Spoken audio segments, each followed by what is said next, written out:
everyone, welcome to Self-Expression Weekly, your resource for inspiration and guide to a fully expressed life. And this week, I'm really excited to have Don Pascale as my guest, owner and founder of Home Sweet Home. Don, thank you for being with me today. Welcome to the show. Thank you, Jen. Thank you so much, and thanks for the opportunity. Absolutely. So, Don, tell us a little more about your story, because you've been, around Hoboken for a while, and you've been baking for a while. You're amazing at it. One of your your specialty is actually vegan cooking. It's very powerful. Well, vegan baking.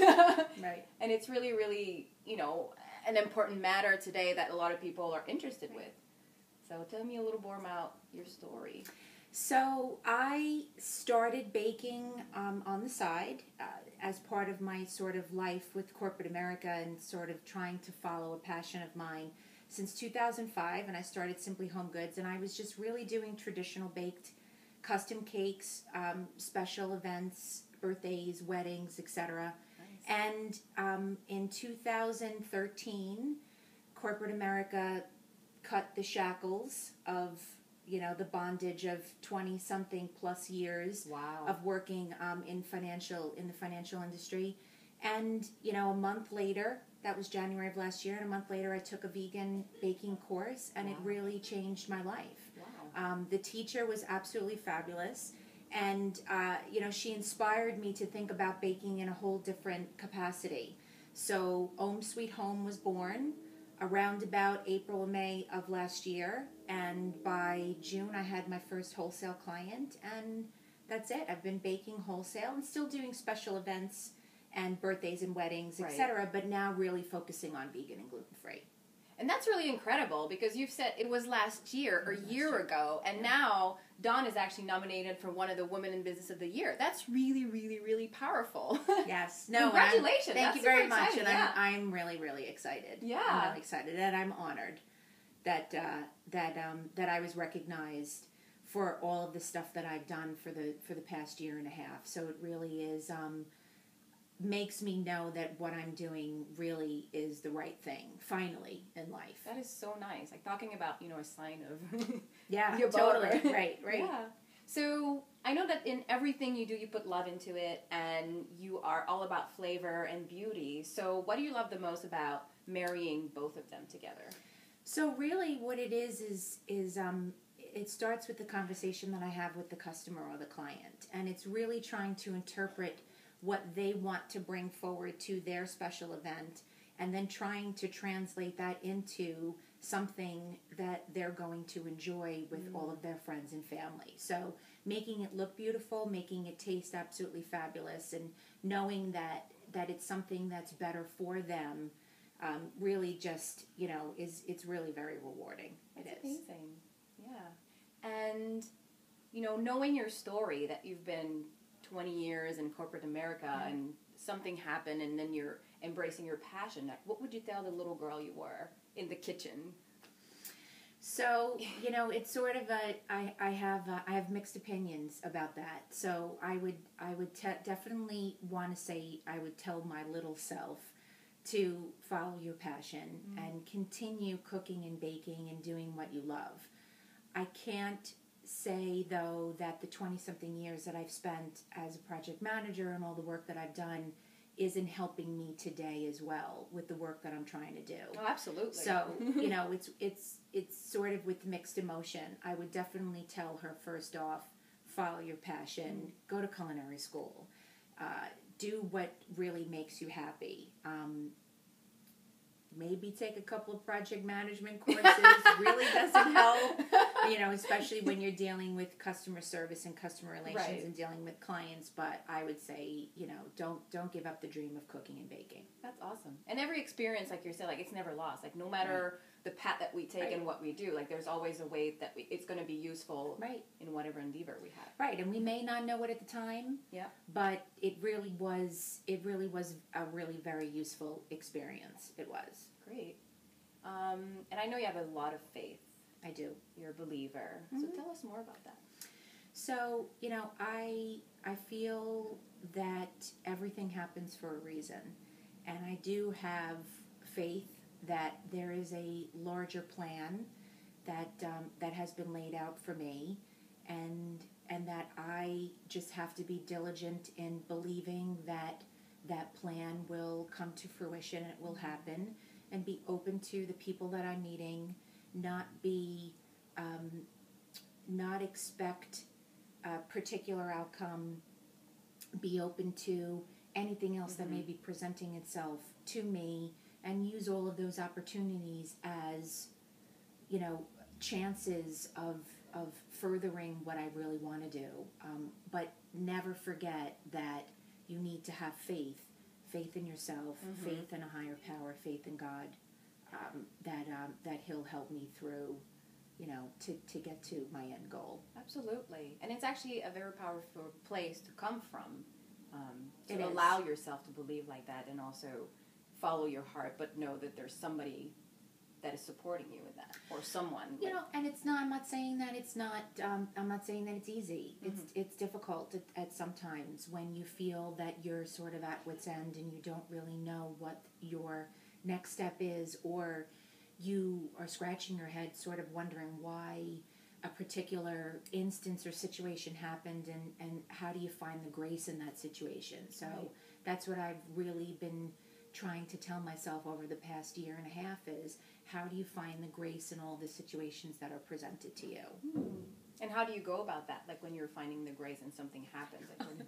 I'm not saying that it's easy. Yeah. And, there's probably times where, I go off and I have a good cry, or I sit and I just listen to some music and I try to clear my mind in thinking, okay, there's your first reaction to something, and then there's your second reaction to something. Right. And how do you make your second reaction trying to find the good or the grace in that situation, and what lesson is it really going to teach you? Absolutely. Not easy. No, not easy at all. Not easy. So building upon that, what is something that you actually failed at, and what did you learn about it? Because I'm pretty sure faith also has a big role in it. Yeah, well, it really was faith in myself. I'm not saying that I didn't have the ability, and I'm not saying I didn't have the drive, or I didn't have the means of trying to get it done or start it. It was more of faith in myself to actually take that leap. I planned my corporate America exit strategy probably about 20-something times in my life over the course of 20-something years. Wow. So, it's really taking a step back and trying to tell yourself that you are equipped and that you are able to go and get it done. You just have to have faith in yourself that you can break yourself of the habit of what you've been used to for so long. Monetary security, there's a lot of other things that go along with it as well. And, so I'd have to say probably would be me not having 100% faith in myself that I could make that leap and do it. Right. But I'm happy that it happened, because now I'm doing it. Exactly. So it's all good. So everything happens for a reason. Yes, exactly. That's exactly right. Yeah. What is your biggest gift? My biggest gift. I would have to say it's the ability to actually do this. I think that there's a certain amount of skill that you could learn from someone else, and then I think that there's an ability that comes from sort of deep down inside you, and that you naturally are able to do something. So I want to say it's the ability to be creative. It's the ability to know what is going to make my client happy, what tastes good, and now really the opportunity that I have to finally do it. That's awesome. For the public. Yeah. And not just my family and friends. So now it's rippling away. Yeah. And what is it that, when did you learn to actually own that? When did you discover that creativity in yourself, and offering that gift to extend it to beside your family? Jen, it's been a lifetime. I mean, I've always loved to cook and bake since I was 5 years old. Wow. So, so when did I know? I knew when I was 5. Wow. Because I wanted to stay home and watch Graham Kerr from the Galloping Gourmet. Nice. When I was 5 years old, instead of going to kindergarten. Obviously, I went to kindergarten. I just went to a later class in the day. And, but it really took me, obviously, many years to finally get the courage and the opportunity, I think, to move into that industry and that realm and finally bring it to the public, as opposed to, like I said earlier, just really entertaining with friends and family, and doing it sort of privately. Well, we're very happy Thank you you. did. We're very happy you did. Thank you. The last question: what is your best kept self-expression secret? So I don't know if this is going to come as a shock. I don't know. To some people, but I actually really love to cook.